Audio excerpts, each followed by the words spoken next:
Next point होगा types of triangles. Triangle Hindi में कहते हैं त्रिभुज के प्रकार। त्रिभुज के जो प्रकार होता है, जैसे हम लोग देखे थे ट्रायंगल जो बना होता है यह दो बेसिस, एक होता है यह जो बनता है इसको एंगल कहते हैं, और दूसरा यह साइड। ट्रायंगल में नंबर ऑफ एंगल कितना है 3 और नंबर ऑफ साइड कितना है 3। इस आधार पर ट्रायंगल को दो पार्ट्स में बांटते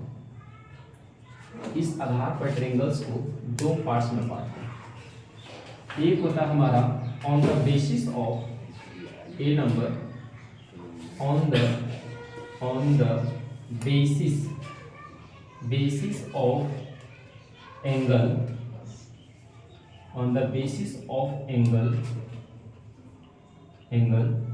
और दूसरा होता है मेरा B number on the basis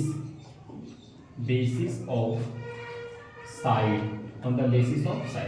in triangle में क्या देखा, ट्रायंगल का जो निर्माण हुआ था वह एंगल और साइड के आधार पर। एंगल की संख्या ट्रायंगल में कितना होता है 3 और साइड में कितना 3 होता है, जिस वजह से ऑन द बेसिस ऑफ यानी कोण के आधार पर, यदि हिंदी में कहूं तो कोण के आधार पर, और दूसरा साइड कहूं तो भुजा के आधार पर। तो कोण के आधार पर जो ट्रायंगल होता है वह 3 प्रकार। पहला आता है एक्यूट एंगल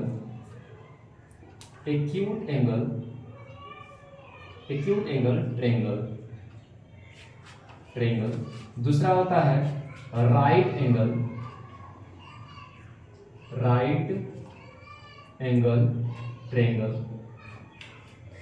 ट्रायंगल, और तीसरा होता है ऑब्ट्यूज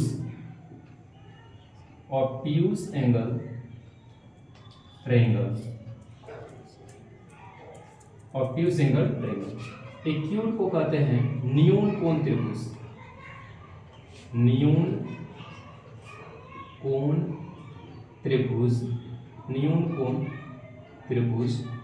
दूसरा होता है समकोण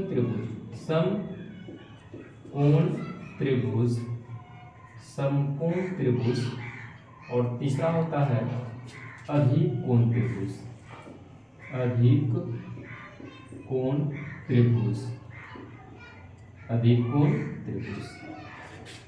तो यानी कोण के आधार पर जो ट्रायंगल होता है वो 3 प्रकार के, एक्यूट एंगल ट्रायंगल, न्यून कोण त्रिभुज, राइट एंगल ट्रायंगल, समकोण त्रिभुज, और ऑब्ट्यूज एंगल ट्रायंगल यानी अधिक कोण त्रिभुज।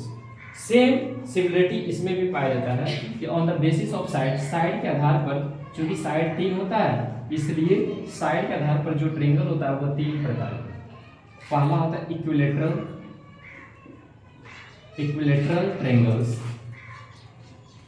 ट्रायंगल यानी समबाहु त्रिभुज।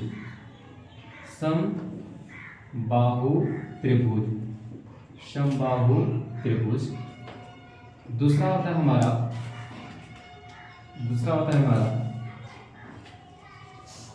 आइसोसेलेस ट्रायंगल,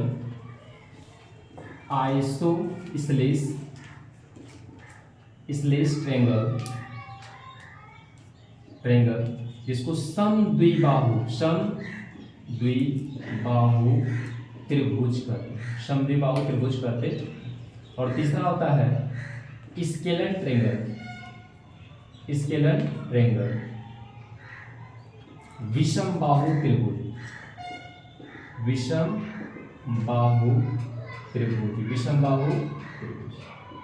जनरली जो 10 क्लास तक हमें पढ़ना होता है इतना ही ट्रायंगल को पढ़ना होता है, लेकिन अगर दोनों यानी एंगल और साइड को मिला दें, तीसरा एडवांस में आता है AD भी लिख दे, तो तीसरा होता है यानी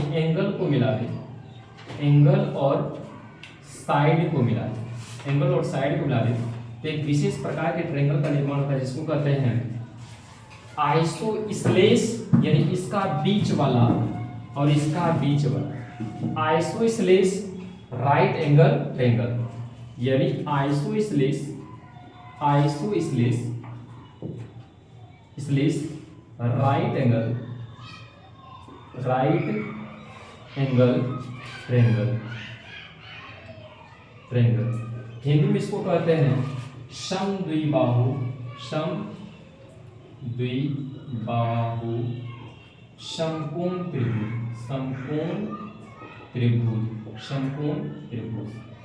यानी क्लास 10 में जो पूछा जाता है 9th 10th क्लास में सिमिलरिटी, इसी ट्रायंगल के अंतर्गत कोई ना कोई क्वेश्चन रहेगा। इसके अलावा क्लास 10 से बाहर नहीं जा सकता है। यहां तक कि एसएससी तक का, एसएससी जो 3 लेवल का एग्जाम होता है, एक होता है एमटीएस, एक होता है आपका सीएचएसएल, यह इसी में और आता है जिसको एलडीसी कहते हैं, और तीसरा होता है सीजीएल। वहां तक का भी क्वेश्चन इसी 6 से 7 ट्रायंगल्स के अंतर्गत आता है। और यह जो एसएससी लेता है थोड़ा सा इसमें प्रिज्म को सेट कर देता है, मात्र इसी को पढ़ लेने से आपका ट्रायंगल से सारा क्वेश्चन खत्म हो। लेकिन इसके बाद इसका जो प्रॉपर्टीज आता है वह 2 प्रॉपर्टीज में आता है ट्रायंगल्स का। एक होता है सिमिलरिटी और एक होता है कंग्रुएंसी। सिमिलरिटी करने का मतलब समरूप और कंग्रुएंसी करने का मतलब सर्वानुसारता। तो यहाँ जो आपको पढ़ना पड़ेगा 9th क्लास में हम लोग पढ़ते हैं